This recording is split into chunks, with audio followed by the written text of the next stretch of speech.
Quando chegamos em Elbaf, descobrimos que os gigantes guardavam uma fruta lendária, que agora foi revelada ser uma fruta proibida. Mas a verdade é que esta fruta é muito mais lendária do que você imagina, e não foi Loki quem a comeu, como os gigantes disseram. Mas então, se você quer saber sobre tudo isso e muito mais, então fica aqui comigo, que é isso que eu vou te mostrar agora.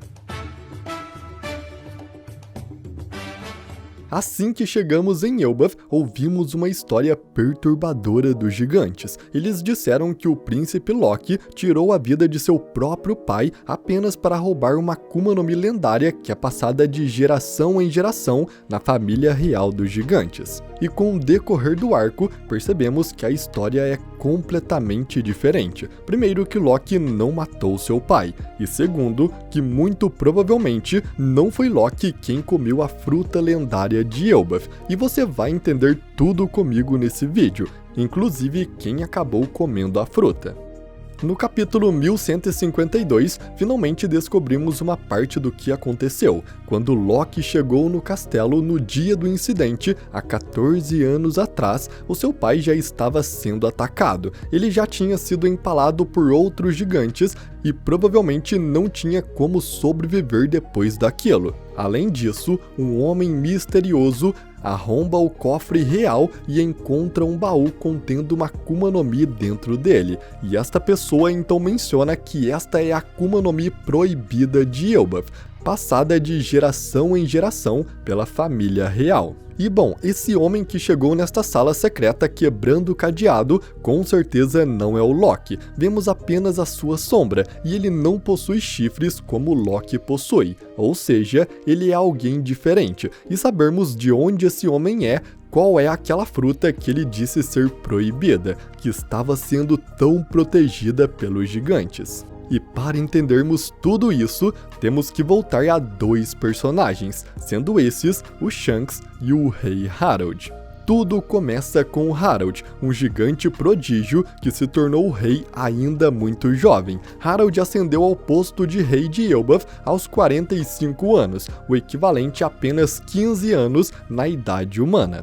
Nesta época, ele era um gigante terrível, ele fez pouco esforço para realmente governar sua terra natal, e em vez disso, se concentrou em espalhar caos e terror por todo o mundo com sua tripulação de gigantes. Em um incidente, 109 anos atrás, ele invadiu um reino após ouvir falar de uma bela princesa que vivia ali. E ao chegar, ele chutou um de seus próprios companheiros de tripulação para dentro do castelo, causando sua destruição. Enquanto ria da miséria que havia causado, Harald orgulhosamente se proclamou um deus. Ele era cruel, ganancioso e orgulhoso. Porém, estranhamente, esta sua reputação foi mudando com o tempo. Inclusive, quando os Chapéus de Palha chegaram em Elbaf, todos viam Harald como o rei mais adorado de toda a história do reino. Harald, apesar de ser cruel na infância, começou uma nova era em Elbaf. Ao invés de guerras, os gigantes iriam fazer alianças. Ao invés de aprenderem a lutar,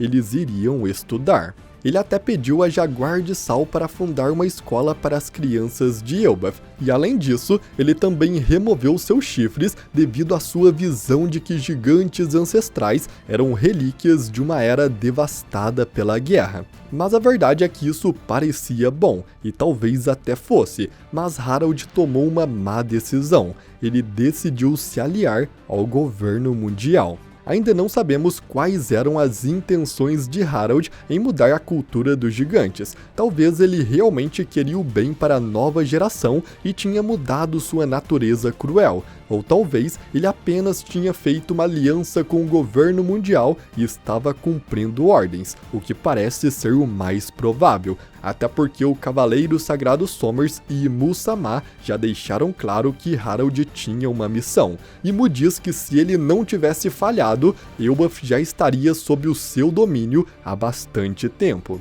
Ou seja, ele realmente estava preparando Elbaf para ser integrado ao governo mundial. Mas apesar de tudo, a relação de Harald com o governo não parecia ser um segredo, já que Loki falou abertamente com Jarl que não concordava com seu pai estar se aliando com o governo mundial. Nesse tempo, Harald então visitou Mary Joyce, onde conheceu e se deu bem com Shanks, que estava passando um tempo por lá. De acordo com Shamrock, o irmão gêmeo do Shanks, assim que o Shanks descobriu que sua família era de nobres mundiais, ele foi até a Terra Santa visitá-los e passou um tempo por lá. E foi justamente aí que ele conheceu Harald. Mas então, no capítulo 1152, nos é revelado que há 14 anos atrás, pouco tempo antes do Harald ser atacado por seus próprios soldados, Shanks tinha ido para Elbaf e estava conversando com Gaban. E então Shanks nos revela que ele só foi para Elbaf naquele momento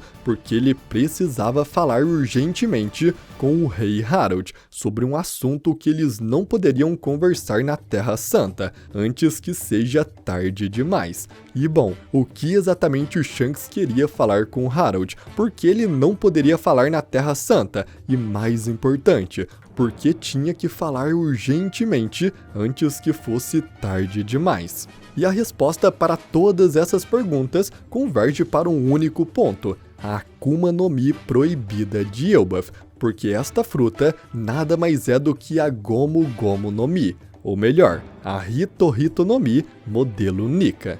E se você acha que isso é uma loucura, já que Loki diz ter comido essa fruta, você vai entender que não é bem assim. Primeiro que o governo mundial está atrás desta fruta há eras, e isso já nos foi revelado, mas eles nunca conseguiram pegá-la, justamente por estar sendo protegida pelos gigantes, o exército mais forte do mundo. Mas com Harald se aliando ao governo, isso lhes daria um passe livre para ir até Elbaf facilmente. Isso explica o motivo do Shanks dizer que quer falar com ele antes que seja tarde demais, porque seria questão de tempo até eles tentarem roubar a fruta de Nika. Isso também explica o Shanks dizer que queria falar com Harald sobre um assunto que não poderia ser falado na Terra Santa. Afinal de contas, Nika é um tabu para o governo mundial. Vemos isso com a própria fala da Gunko quando perguntado qual o seu maior medo. E imediatamente ela responde Nika. Então não tinha como conversar sobre isso com Harald na Terra Santa. Já está bem claro desde o início o papel do Shanks na história de One Piece. Ele tem uma missão especial. No capítulo 1152, enquanto conversa com Gaban, Shanks comenta que ele só queria viver uma vida simples de pirata ao lado do Bug, mas Gaban diz que ele não tem tempo para essas coisas, já que ele é o garoto do destino, ou seja, Shanks tem uma missão especial. Roger com sua tripulação chegaram até Laugh Tale e descobriram a verdadeira história do mundo, mas Roger não pôde fazer nada, porque ainda era cedo demais. Nika ainda não tinha voltado, mas estava destinado a voltar. Eu acredito que em Laugh Tale existe alguma profecia de Joy Boy dizendo que um pirata com sangue de nobre mundial que será o destinado a trazer Nika de volta. Então é muito provável que no momento em que Roger volta de Laugh Tale, ele percebe que Shanks é esse garoto destinado, e então ele lhe conta sua verdadeira origem, revelando que Shanks, na verdade, é filho de um nobre mundial, e que agora ele tem uma missão especial para fazer. Inclusive, é por esse motivo que ele cai em lágrimas, por saber que na sua veia corre o mesmo sangue das pessoas mais desprezíveis da Terra, e que agora ele tinha que dedicar sua vida a algo ainda maior, a mudança do mundo. Shanks então a partir daí passou a ir atrás da fruta lendária de Nika. Ele descobriu que a lenda de Nika vinha da tribo dos gigantes em Elbaf, e que Nika era uma figura muito importante da sua cultura. Mas ainda mais importante que isso, ele descobriu que os gigantes guardavam uma fruta lendária, sendo passada de geração em geração na família real. Shanks então usou seu sangue de nobre mundial para visitar a Terra Santa de Mary Joyce, como um pretexto para juntar informações e descobrir alguma forma de pegar a fruta. Foi por isso que ele se aproximou de Harald na Terra Santa, foi por isso que ele fez de Elbaf o seu território, e também foi por esse motivo que ele decidiu ir até o Reino dos Gigantes conversar pessoalmente com Harald, longe do governo mundial. Porque ele sabia que a qualquer momento o governo atacaria e roubaria a fruta. Bastava eles apenas descobrirem que se tratava da fruta de Nika. Mas já era tarde demais. O governo mundial já tinha feito seu movimento. Harald foi imobilizado e um deles conseguiu pegar a Akuma no Mi, até mesmo a chamando de fruta proibida, o que comprova ainda mais que aquela realmente era a fruta do Deus do Sol. Afinal, para o governo mundial, esta é uma fruta proibida, porque para eles, Nika não pode renascer. Assim então, eles ordenaram que a CP9 escoltassem o navio que estava transportando a fruta para que eles chegassem em segurança até o governo. E Shanks, que estava em Elbaf nesse momento e viu o que havia acontecido, decidiu ir atrás. Ele, junto com os piratas do Ruivo, encontraram o navio. Porém, perceberam que estava sendo escoltado pela CP9. Os piratas do Ruivo notam isso e avisam o Shanks, mas ainda assim, Shanks diz que não tem problema, que eles iriam atacar mesmo assim. E com isso, eles atacaram o navio, conseguiram vencer os agentes da CP9 e pegaram a fruta. E assim que viram que aquela era de fato a fruta de Nika, todos comemoraram. Hushu, que estava escoltando o navio, nem mesmo entende a empolgação dos piratas do Ruivo, até porque para ele era apenas uma fruta da borracha, mas mal ele sabia que aquela fruta iria mudar o mundo completamente. Faz total sentido a fruta de Elbaf ser a fruta de Nika, até porque Nika é um deus da cultura dos gigantes. Eles possuem um livro sagrado que fala sobre Nika e até faz profecias do futuro.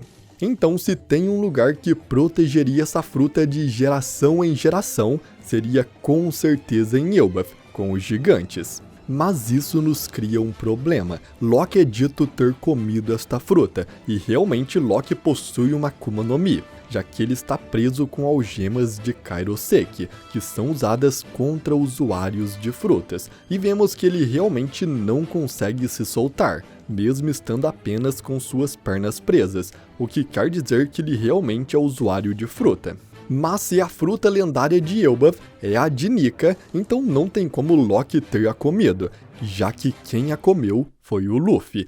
Mas, levando em conta que os gigantes estavam enganados sobre Loki ter matado o rei, é bem provável que eles também estejam errados sobre o fato de Loki ter roubado a fruta, já que vimos que não é esse o caso, e Loki é usuário de uma outra fruta, podendo ser também uma fruta muito poderosa, mas não a da sua família. Ele proclama que é o próprio Deus do Sol, mas isso pode ser apenas uma interpretação sua de Nika, se considerando aquele que trará o fim do mundo. Assim como Harald se considerava um deus, Loki também pode ter o mesmo complexo, que se acha ser uma criatura divina apenas por ter um poder natural muito acima dos outros, e muito provavelmente é esse o caso. E outro ponto é o fato dos próprios guardas do Harald ter o atacado, e isso aconteceu muito provavelmente pelo Harald querer entregar a fruta ao governo, e quando os guardas perceberam isso, eles foram contra o rei. Até porque esta é uma fruta lendária dos gigantes, e não pode ser entregue para o governo mundial. Assim então, Harald não cumpriu sua missão e acabou morrendo, o que explica a fala de Mu que Harald não cumpriu seu acordo.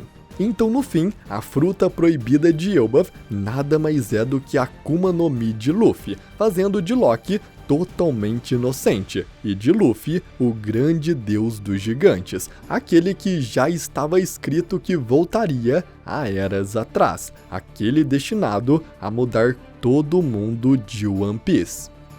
E bom, tudo o que aconteceu em Elbaf e com Loki não passa de um grande mal-entendido. O Loki acabou levando a culpa por tudo, mas a verdade é que ele é completamente inocente. Mas então, eu espero muito que você tenha gostado desse vídeo. E se você gostou, então se inscreva no canal e ative o sininho, porque eu sempre estou trazendo análises e teorias aqui para vocês. Mas então, eu agradeço muito por você ter assistido até aqui e até a próxima!